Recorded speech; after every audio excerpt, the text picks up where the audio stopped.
Ever considered changing who you are in order to appeal to others? That's exactly what today's guest did. Listen in and find out what happened next.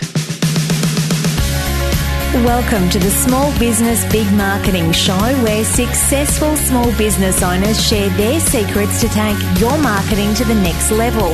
Now here's your host, Tim Reid. G'day, motivated business owner. It is Timbo Reid here. Welcome back to another episode of the world's #1 small business marketing show. A show, by the way, laser focused on helping you grow a business that you love through some very, very smart marketing. And to that end, let's get stuck in to some marketing GOLD. Small Business Big Marketing with Tim Reid. Now, picture this. You're walking through a beautiful national park. The sun's beaming down on your back, the birds are singing, you're sucking in the fresh, crisp air. But all of a sudden, your day's ruined by a pungent smell that'd kill religion. You look ahead and there lies a pond, a stagnant pond, full of water that hasn't moved in years. You very quickly change course, avoiding it at all costs, and everyone around you has done the same. Now, why am I rattling on about bushwalks and foul-smelling water? Very good question. Well, that stagnant pond is your website if it hasn't been updated for a very, very long time. And those walkers that have diverted their course, they're Google. You see, Google love websites that are regularly updated with relevant, unique, helpful content. Why? Because in the big G's eyes, that makes the internet more interesting. And the more interesting the internet, the more people will come to it and spend time there. And that provides Google with the opportunity to sell more advertising. It's pretty simple, really, isn't it? But we're not in the business to please Google, now are we? Updating your website with helpful, relevant content is simply good for your business. It makes life easier for your customers, and it positions you as an opinion leader by showcasing just how much you know about the industry in which you operate. So put aside some time this week, team, to refresh your website. I'm not seeing enough websites that get refreshed regularly. It can be as simple as updating the intro copy on your home and About Us pages by adding some new images or changing some old ones. You know, mullets are no longer in. Or if you want to go crazy, then add a blog and start sharing weekly updates that solve customers' problems or entertains them, or even both. We talk a lot about these ideas in the Small Business Big Marketing Forum, and I love seeing just how much of a difference it makes to a business's online footprint and their Google rankings. Don't wait for things to be perfect. Update your website now. After all, nobody likes a smelly old pond. Alrighty, now there's plenty of marketing gold in today's show. Shortly, I'm going to have a fireside chat about personal branding, about failure, about social media with the owner of Cactus Skincare, Ryan Clark. And I've got some listener feedback that I think you'll find very, very interesting. But first, let me tell you about how our good friends at Net Registry can help you crank out some great online marketing. A couple of things we have added to the Small Business Big Marketing site. So it's smallbusinessbigmarketing.com. If you go to the homepage there's a little Net Registry banner on the right-hand side, and I've created a dedicated blog that is all about online marketing questions. And you can go there, you can ask an online marketing questions in 250 characters or less, and the team at Net Registry will answer that question for you. No strings attached, just any online marketing question you have, go to smallbusinessbigmarketing.com and post it, and we will get it answered for you. That's all about getting your online marketing sorted. That's what Net Registry do. The other thing too is they have a DIY search engine optimization package for dedicated for Small Business Big Marketing listeners. They've got a keyword service product to help you identify keywords that you should be using on your website. And they've got a Google AdWords setup package, all unbelievably inexpensive and all accessible through the Small Business Big Marketing site. So head over there and check it out. If nothing else, post your online marketing question at smallbusinessbigmarketing.com and get that answered, because that is free, all thanks to the very good folk at Net Registry. So before we get stuck into today's fireside chat, I just wanted to share some feedback that I've been getting. I'm sitting on so many emails from listeners, and if you have sent me an email, I am sorry, but I will get to them. I absolutely will. I'd never delete them. I print out every one, and I will cover them in upcoming shows. I'm also getting a lot more comments on the show notes of each episode. And in fact, the episode 2 weeks ago with dentist Paddy Lund, boy, oh boy, did that polarise. The most polarising episode of the Small Business Big Marketing show ever. Just looking at some of the comments on the show notes for that episode. And if you haven't listened to it, have a listen to it. It's episode 183, and I talk with this dentist, Paddy Lund, who goes about business a little bit differently. So Jamie says, just listening to the Paddy Lund episode, bloomin' heck, best interview of any kind that I've ever listened to. Complete genius, not sure why. Would love to know where else I can listen to him or read what he's doing. Keep up the great work, Timbo. Then I've got one from Chris. I love all your interviews, Timbo. I can't wait for my walk on Wednesday mornings listening to you with my headphones on, usually laughing and nodding and basically looking like a crazy person. But I don't like to be negative, so I tried really hard to come up with something nice to say about this interview with Paddy. But I just can't, says Chris. Grumpiest happy guy ever. You couldn't pay me enough money to let him anywhere near my teeth. Still love you, though. What else have we got? This is great. I can't read it all. It's so long, but this is from the Fat Badger. Timbo, buddy, mate, please don't put me through that again. Without any hint of a pun, that interview was like pulling teeth.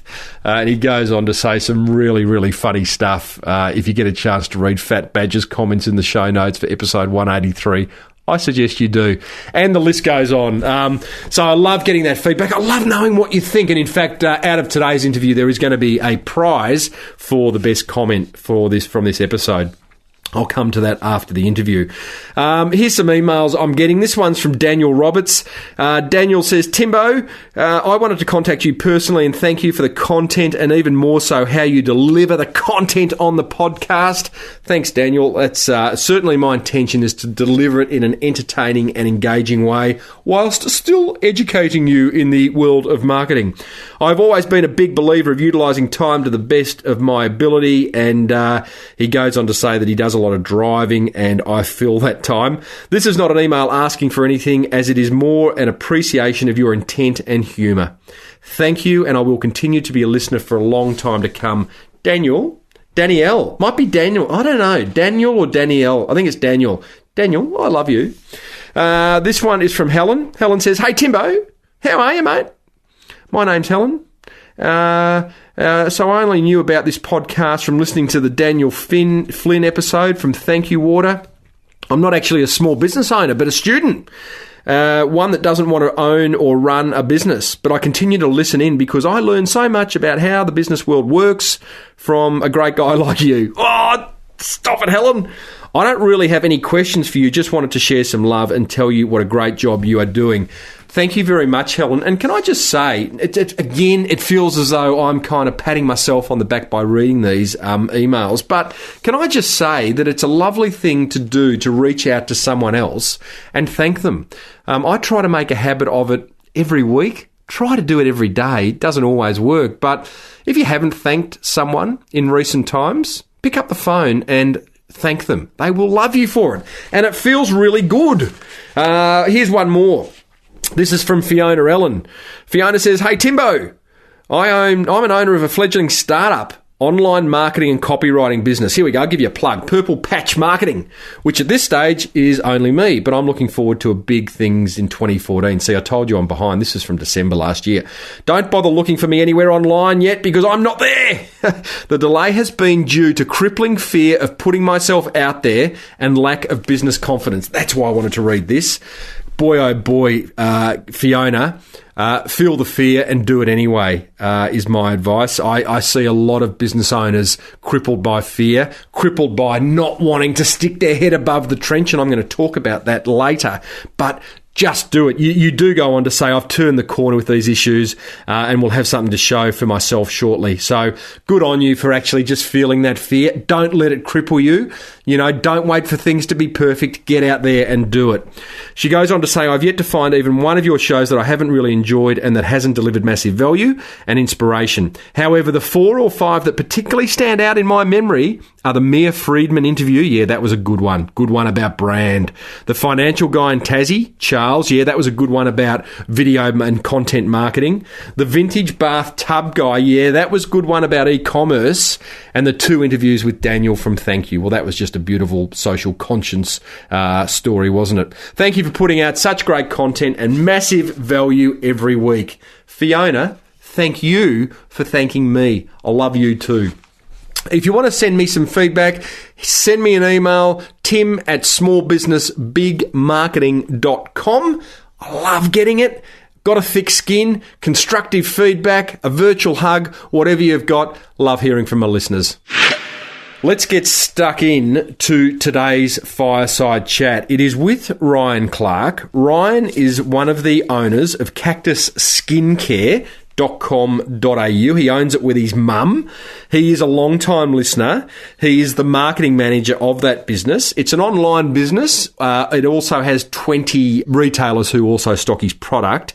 And it was relaunched 2.5 years ago after a little bit of non-activity due to his parents splitting up. Now, this is discussion. This is going to polarise. I know it's going to polarise because at one point I kind of suggest that Ryan might be a bit of a wanker. Bit harsh. I said it lovingly. You'll understand what I mean as you get stuck into this interview. But this is an interview about personal branding. It's about social media. It's about failure, and I think it's a wonderful chat with a young man who is trying to build or rebuild a business that is in a very, very overcrowded category. There's also a prize at the end of this interview, so I'd stick around for that as well. Here's Ryan Clark from Cactus Skincare. Hey, Ryan, I always start with a big question, as you know, mate, and I want to know, have you moisturised this morning? I have, yeah. Have you? Yeah. What are we talking? Nature's antioxidant cream. I used the lemon myrtle cleanser in the shower, and then moisturised. So it's getting a bit colder, so that's a bit of a richer day cream for me. So I'm switching up for winter. Yeah, mate, it must be like a baby's bum. Those cheeks of yours. Ooh, silky smooth. Silky smooth. Hey, now listen, in all seriousness, I'm always fascinated when someone enters a category that is crowded. Now, as I say that, it's like, what category isn't crowded these days? And it's certainly not a reason not to start a business in any category. But what made you think the world needed another skincare range? Well, I sort of fell into it in that sense that my mother started the company 20 years ago. So I was 10 years old or 11 years old. And so I grew up with it. But then, things happened. And in 2005, when my parents got divorced, they shut down the company. And so 2.5 years ago, Mum said, I'm launching it up again. I've got a simplified organic range. Like previously, we had 14 products. She was starting it up again with 6 products. It was going to be online. And she said, do you want to come and do the marketing for it? I was working as a copywriter in advertising at the time and sort of thought, this will be cool to go and do that, and I'll be building up something for myself. But we were sort of starting from scratch again, and she had previously been marketing to, her market was baby boomers, mainly because she was a baby boomer, and it was mainly word of mouth.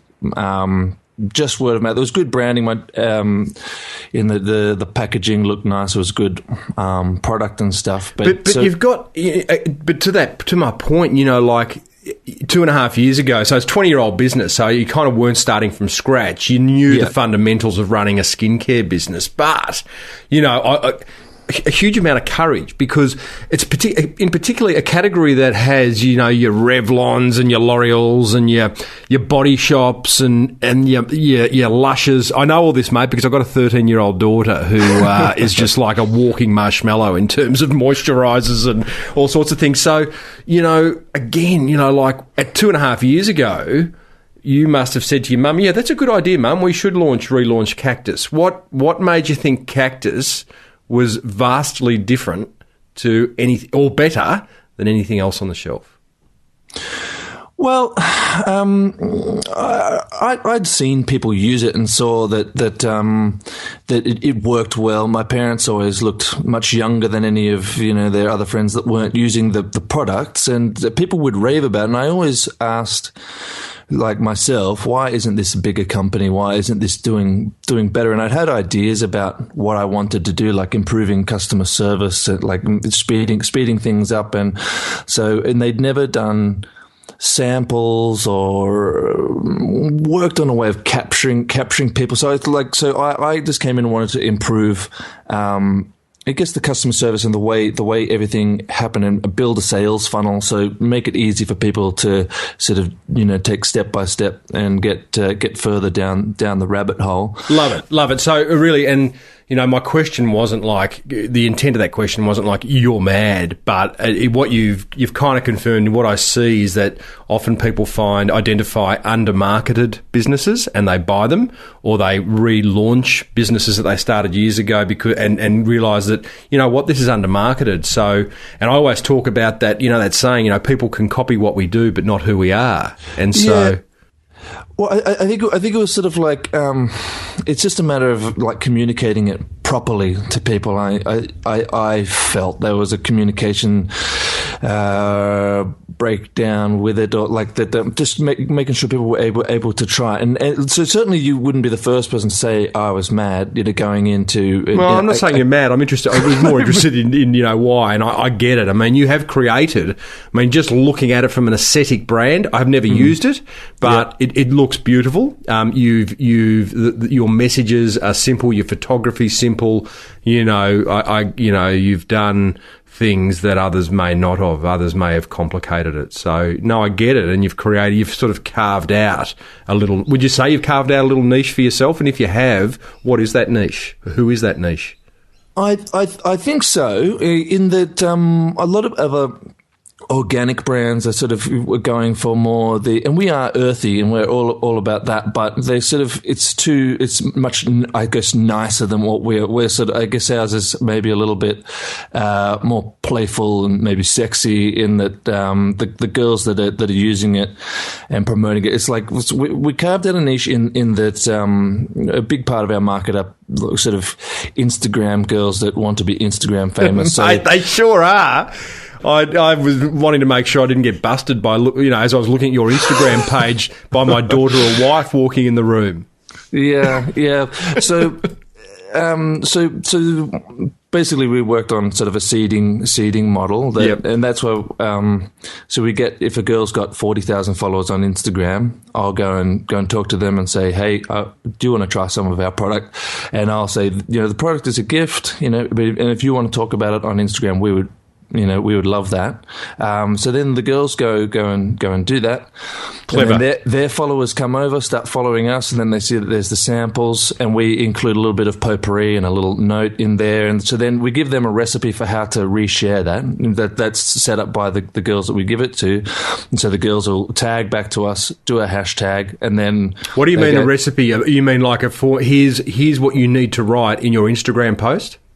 Well... mainly just those girls that have the 40,000 followers or however many followers, they already know. I don't tell them. I don't tell them. But basically, then their followers will go and sign up. And then when I say a recipe, I mean they see them do it, and then they copy that behavior. And then they have 500, 1,000 followers on Instagram, whatever. Then their friends see that, and then they copy that behavior, and so it ends up being what do you say, a virtuous cycle? Is that right? Yeah, absolutely. It's a great... I love that seeding strategy. I speaking to Melissa Coker, who was the creator of the First Kiss video a few episodes ago, and that, whilst the First Kiss is the most viral video the world has ever seen, she'd done some clever marketing prior to that, and one of the things that she'd done of recent times was she owned a fashion studio, Ren Studios in LA, and she packaged up a whole lot of her items and sent them off to an actress friend of hers, can't remember her name, but an A-grade actress, A-list actress, with a Polaroid camera. Yeah. And the actress just shot off a whole lot of pictures of herself in the clothes and sent them back to her for use in publicity. So I love seeding. Underutilised. Underutilised. Well, it's getting more popular now, I think. Like certainly these girls that have become friends of mine, they get sent stuff all the time. So anyway, so it's getting more popular, but it is good. And So listen, let's talk personal branding because you really interesting. You sent me an email a few weeks ago suggesting you would make a very good interview subject, and so good on you for doing that. But part of that, you said you took yourself from being a bit of a dag to essentially playing the sort of character I figured I needed to be to do this business. And what you did, you glamorised the brand, and now you count Miss World Australia and Miss Universe Australia and a bunch of other minor celebs as raving fans of your product. Now, I find this interesting that you kind of felt the need to change, and correct me if I'm putting words into your mouth, but the need to change yourself. Ben Futrell, another past guest of this show, he's Australia's leading action coach, talked about the need to kind of alter your character to build rapport with your customer. And so is this what you've done as well, Ryan? Yeah, and it's mainly about sort of when I'm going out there and meeting influencers that I fit in that sort of that crowd. So I remember when I was my first thought when I came on was like, let's not target baby boomers as much anymore. Let's target the beautiful people, just because they're the people that are online. They're on Instagram, they're on Twitter constantly. Let's target those people. And so I went. A friend of mine is a model, and he said, you should go to events. I go to them all the time. I'm going to one on Thursday. Do you want to come? So I came along to this thing, and I wore the best clothes that I had available. And I freaked out at first when I first went there. I'd never seen so many good-looking people all in one place at the one time, and I didn't know where to put my hands. And I was like, going, all right, I'm going to put them in my pockets and just, act casual, And there, how long ago is this? This was probably 2 years ago. Okay. And 2.5 years ago, and that was and I saw him roll up, and he's wearing this beautiful blazer and his shirt undone, and he looked at me and Bucks, and I went, all right, that's what I need to do. So then I went out and basically maxed out the credit card on clothes and started working out a lot more. I got into I suppose watched Mad Men and looked at Don Draper and go, all right, and sort of slowed down the way I speak, look at people in the eye. Wow. This sort of thing. And then also to do that, become and trying to increase how charismatic I could be when I'm out and focusing on that, but in a non-sleazy way, like sort of I'll go and do it, be that character, talk, be cool, and then go home, Man, okay, stop. This is interesting. So you were at this first event 2.5 years ago, feeling uncomfortable, not knowing where to put your hands. You've gone off and... Sounds like you've completely done a makeover of, body language, speech, the way you present yourself in terms of clothes, hair, physique. That also feels very uncomfortable. So you've gone from have you gone from being uncomfortable to uncomfortable, or did you find yourself?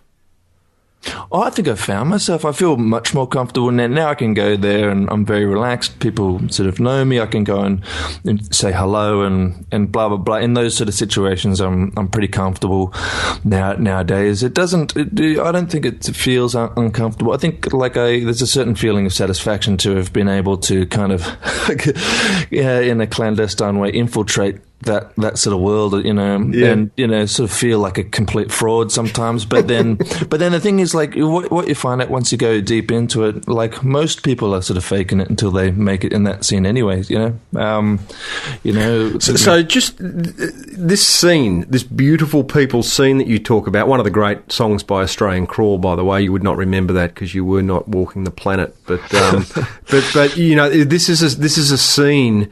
This is a target market. I call them your best mates, from a branding point of view, that you've identified as being fundamental to Cactus Skincare's success. Is that fair to say?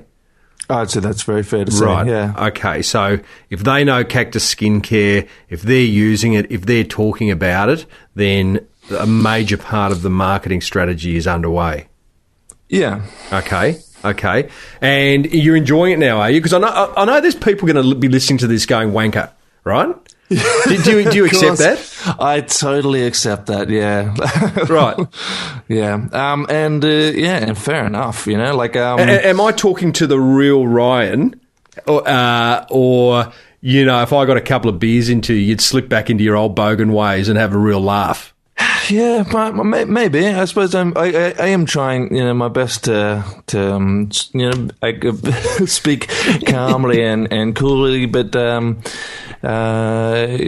it depends on what scene, what people I'm around will dictate how my behaviour is, I suppose. Yep. But I am by and large, I am a lot more calm. I used to be a lot more wild, and so my background was in being creative and being wild, and so it was kind of a new thing to go and try and apply my creativity to business. But now I'm starting to really enjoy that.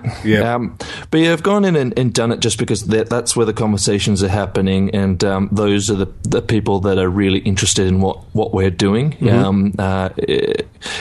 Being selling vanity, selling skin confidence, and that sort of thing. You're selling hope, aren't you? Yeah, I think definitely hope. Yeah. Hope and like the confidence to chase dreams, that sort of thing. Mm-hmm. But I think confidence is a big thing. It's a big deal to be able to go and feel like no one's looking at my pimples because I don't have any, or my redness or whatever. That's a big part of it. But yeah, selling the dream. I woke up this morning, I've got a little pimple developing on my forehead, which is very unusual for a 46-year-old male. I'm maybe getting younger. I don't know. Let's get a bit of... Yep. But listen, good on you for having the guts to have this conversation, and maybe I'm overstating what we're talking about here, but, I know there'll be some people going, is this guy for real? But let's talk about the idea of the business owner managing what they put out. In fact, it was only in last episode with Griffo, we did an episode of Funny Business, and Griffo raised this point of, people are on to what you're putting out. Don't think they can't see how you're feeling, right? So it was like that whole thing of like a business owner, we feel like we've always got to bring our A game to our marketing, to our customer service, to everything we do. But we have shit days. There are some times when we just have shit days. And I wonder what's your opinion about business owners just not spending enough time presenting themselves in a way that does them the most amount of justice? What do you mean, like? I mean, from clothing, from just how you look, how you actually present yourself. Right. Really superficial stuff. Yeah, I definitely think, a well-cut suit and presents, an image of confidence. And I was sort of also thinking that we, from a position of, selling it, we're another untapped market or something. I think business owners, if you getting your skin, I was thinking of tapping into, CEOs or that sort of, if you go into a meeting and you're looking fresh, you're looking healthy. I definitely think that, clothing, the way you carry yourself is going to, give people confidence in dealing with you. Like, if you've got a good handshake, you're standing up straight, you're well dressed, you seem confident, and you're happy with yourself. And I think often, to begin with, because if you're turning over nothing or $20 a month as we were, in those times, you still have to go and sort of put on that smile and and give other people confidence to get involved with you. I think that's a big deal. Definitely. I think initially those things become a mask, so that you can just get over that first hurdle of actually getting to the point where there actually is some substance behind you. But you can't. I definitely think that putting effort into body language and the way you dress, the way you present yourself is very important. I don't think it would be just for me. I think that everyone's had that time when they shake hands with someone and it's sort of a bit of a limp handshake, and so, am I going to do business with this person? Yeah, that's one thing. I feel like my work is done as a father of three if my children offer a good firm handshake. Hey, so you did a lot of work here, Ryan. You did some work on body language, on speech, consumer psychology, socialite psychology. Yeah. Tell us about socialite psychology. Well, I suppose the socialite psychology. What do I mean by that? I mean that these people want to feel important, so you've got to be, I guess, generous with, and not sleazy. And what do I mean? When I go out to these parties, it's important to, I guess, keep it brief, be calm.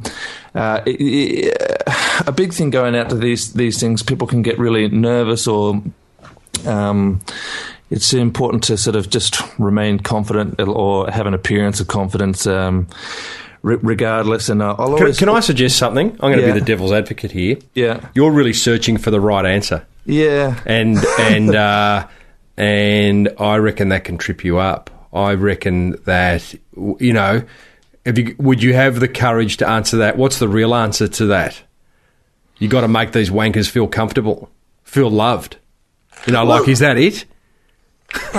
You can't say that because one of them might be listening. Yeah, I don't know. Like, I guess the people that are going for big followerships, they want attention. So we'll give them attention. You've got to make those babies feel loved. That's what it is, mate. Peter Clemenger. I worked for a big advertising agency for 10 years in Clemengers. He came up to me one day. I was a young account executive, and I was up myself, and I was, thought the world was at my feet. Probably was, and he said, "Timmy." He's quite a rough bastard. And he said, "Timmy, what are you here to do?" I said, "I'm here to make advertising, Mr. Clemenger." He goes, "That's bullshit. You're here to make the client famous." Right? Yeah. And I think that's what you're, if I was to put words into your mouth with this whole socialite psychology thing, then you got to make these people feel as though they're loved. I've been around celebrities before in previous jobs, and I've seen how people pamper to them, and that's socialite psychology, I would have thought, because if they're feeling loved and confident that that they may give you something back in the form of exposure or their time. Yeah. Well, that's it, and just being grateful and saying thank you and treating them as a human and being generous. Giving shout outs on our page, saying, look at how good this person looks, and that sort of thing. I suppose it is a subtle sort of thing that's hard to put into words, but it is something that I've worked on, and I'm sort of constantly trying to put myself in other people's shoes. So, and it's not just that socialite; it's also the people that are customers of ours, and so people that come in and they want to be noticed, they want to feel special, like they're unique and valuable human beings. So it's email communication, and seeing when someone reaches out to you with an email, it's an opportunity to connect with that person. So I think sometimes people go, well, in my own, customer service, when I'm dealing with someone else, people go, well, there's no need to respond to this, but in responding back, but I will, show a genuine interest in customers and what they're up to. Yeah, right. And I'm glad, I'm so glad that it arrived there safely. Thank you for letting me know. Because people email me and say, my stuff arrived safe and sound. It looks so beautiful. Thank you so much.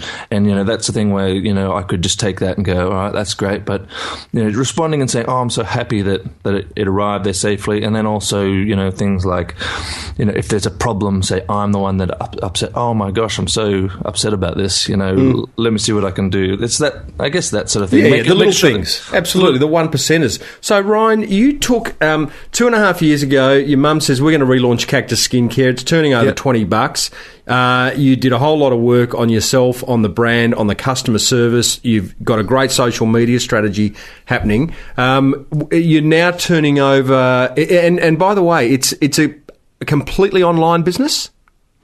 We have about 20 brick and mortar stockists. Right. By and large, the vast majority of our trade is done online. 80% online? Oh, more. 90%. Yeah, right. Okay. So, so what you've taken it from $20 a month. What are you turning over a month now? Well, we turned over about 20 grand last month, but we've been growing at about 30% a month. So it's like, and it's not sort of showing any sign of slowing down. So that's going from... That's fantastic. That's like 6 grand. So you like next month will be 26 grand. Yeah, hopefully, if it's on track for that. What's the game changer been? Don't tell me your socialite psychology strategy, or I'll kill you. The big game changer. I think a huge thing. We started to see a lot of growth when. So I read, and you would have read this, Linchpin by Seth Godin, and it's all about.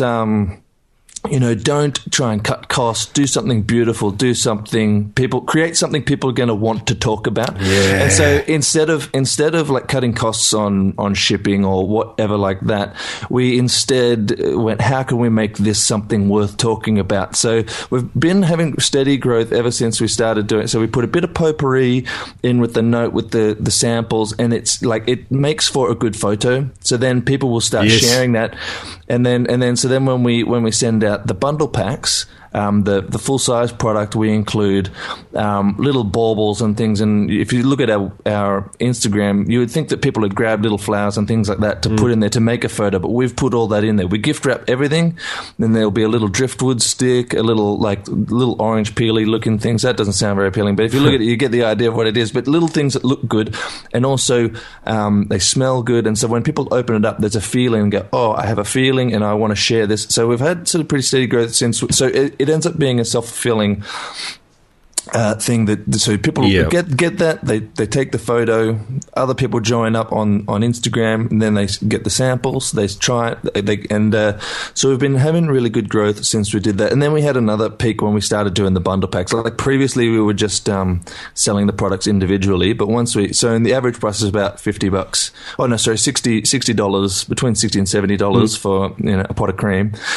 But then when we started doing, all right, here's a full regimen for $150, $160, we saw another sort of spike then. It made it a little bit more affordable for people, and it meant that we were sending it all out at once. So there's a couple of lessons there. One is because I guess a major marketing strategy of yours is social media. And when you have that as an underpinning marketing strategy, you want to make sure that you create stuff that's shareable, so that you're doing that. You're making it easy for people to want to share.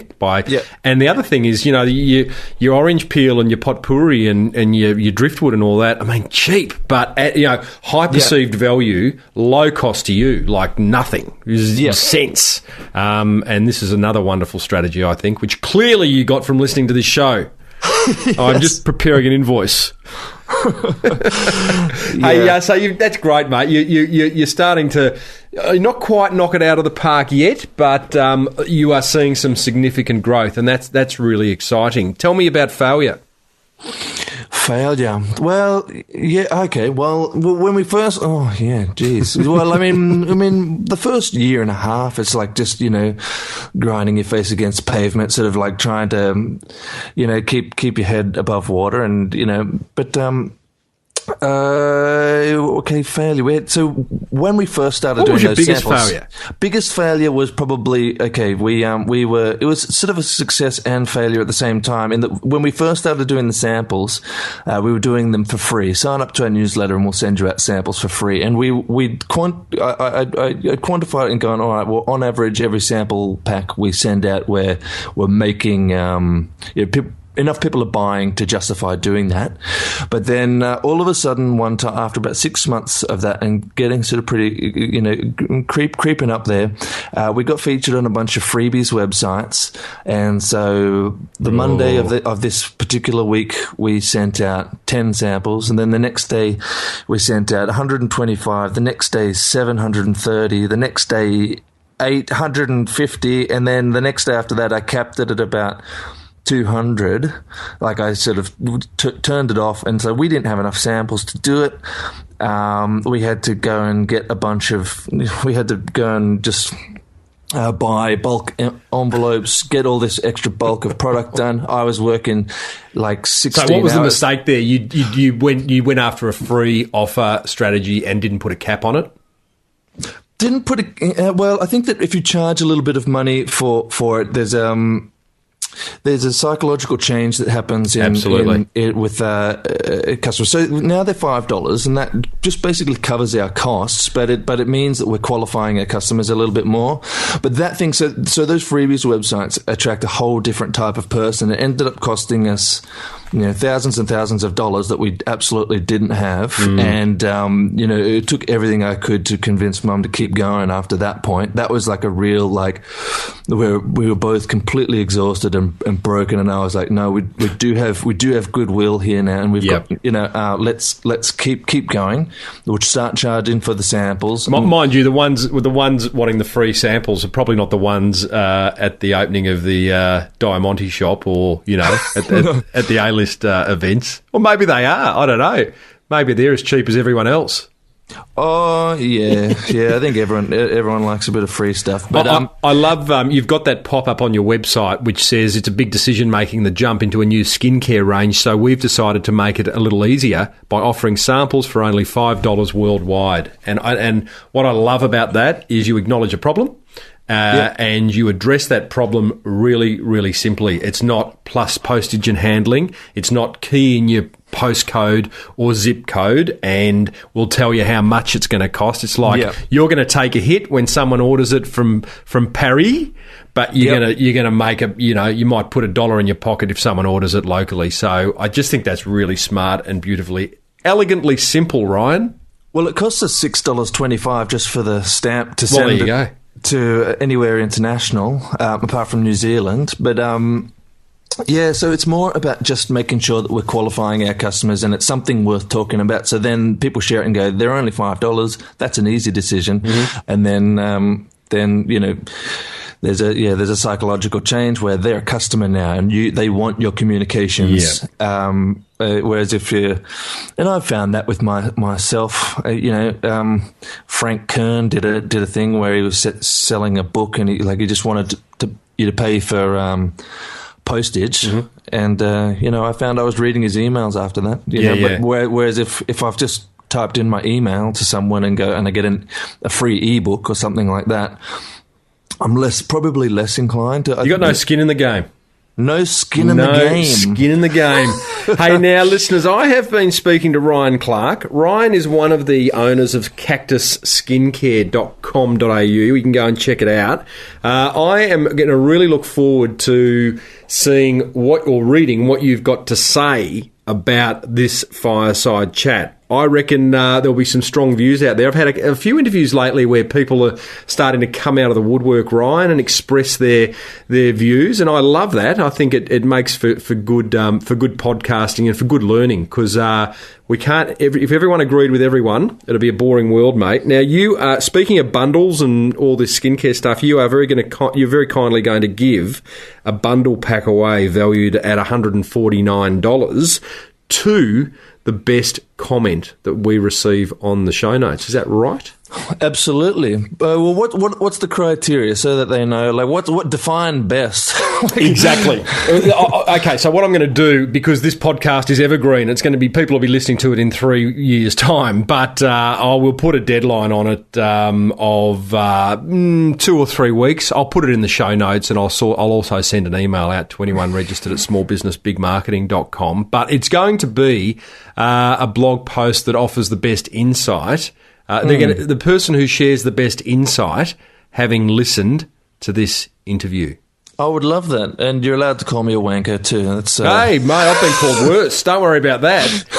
One of the things about what you and I do, when you stick your head above the trench in marketing, which is what you've done with your strategy, you have gone and changed who you are. I stick my head above the trench with my strategy by being a podcaster. People are going to have comments. They're going to have opinions, mate. And opinions are like a-holes. Everyone's got one. All right? Yeah. So that's how we roll around here. So, Ryan, I really appreciate you, listening to this show for so long, B, actioning many of the things that we've shared on this show, and C, hitting me up for an interview on the show. Well done. Thank you, Tim. I appreciate you having me on. I hope there's something in that. Good on you, bud. Cheers. Righto, well, what an interesting interview. I cannot wait to hear what you've got to say about that. I'm going to share my top 3 learnings from it very shortly, but let me share a pro tip from our friends at Swiftly, which will do nothing but help grow your business. Now, as you know, Swiftly is all about doing small design jobs fast, like in less than an hour, for a massive $19.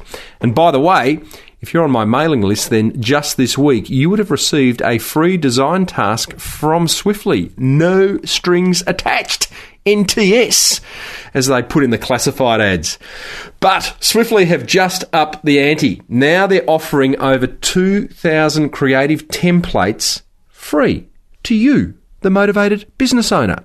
We're talking Facebook banners, Twitter backgrounds, business cards, letterheads, and plenty more. 2,000 free creative templates. You can personalise them yourself or get Swiftly onto it for $19. Hey? Why wouldn't you? Now, that's got to be good for your business. Check them out at swiftly.com. That is SWIFTLY.com.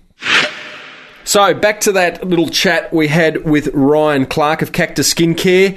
I would love to know what your greatest learning, your greatest marketing insight was from that interview. So, if you go to episode 185 at smallbusinessbigmarketing.com and leave a comment in the show notes, I will look at them and make a decision by May 15, 2014 as to who left the best comment.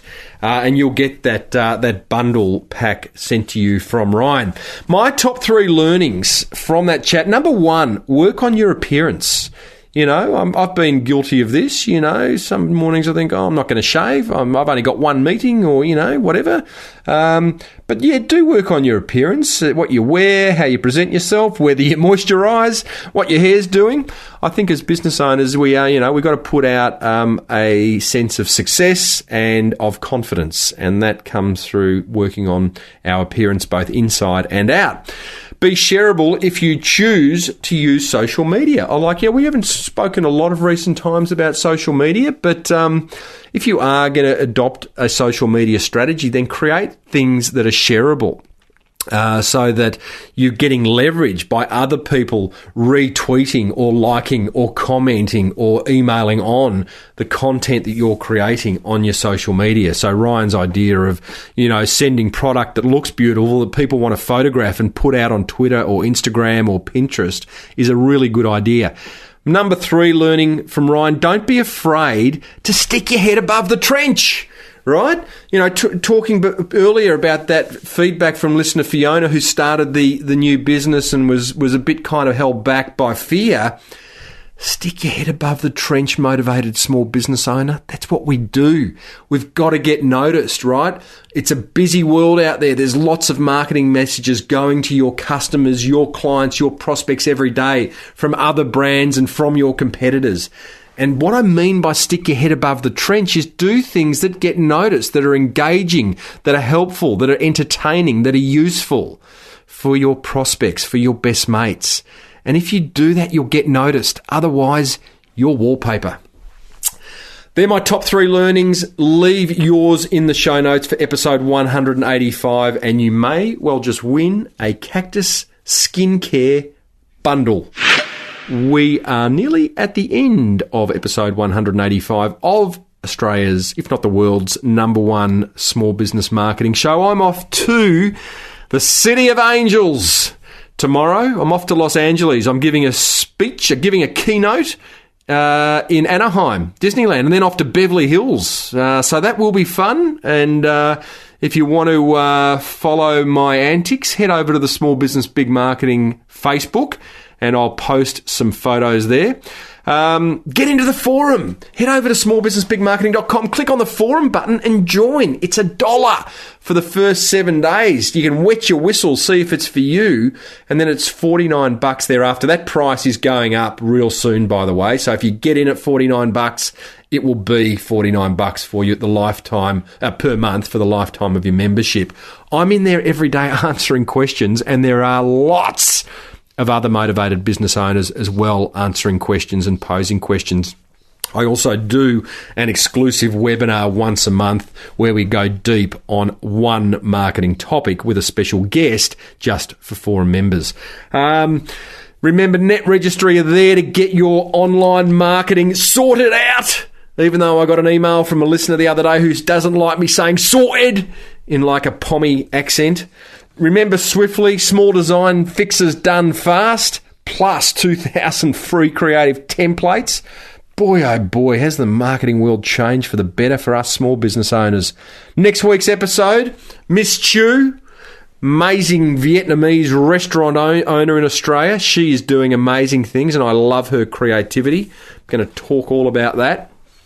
That's enough. I'm Timbo Reid and you have been smart enough to tune into the world's #1 small business marketing show. May your marketing be the best marketing. Bye for now. You've been listening to the Small Business Big Marketing Show with Tim Reid. Want more marketing goodness? Then visit smallbusinessbigmarketing.com.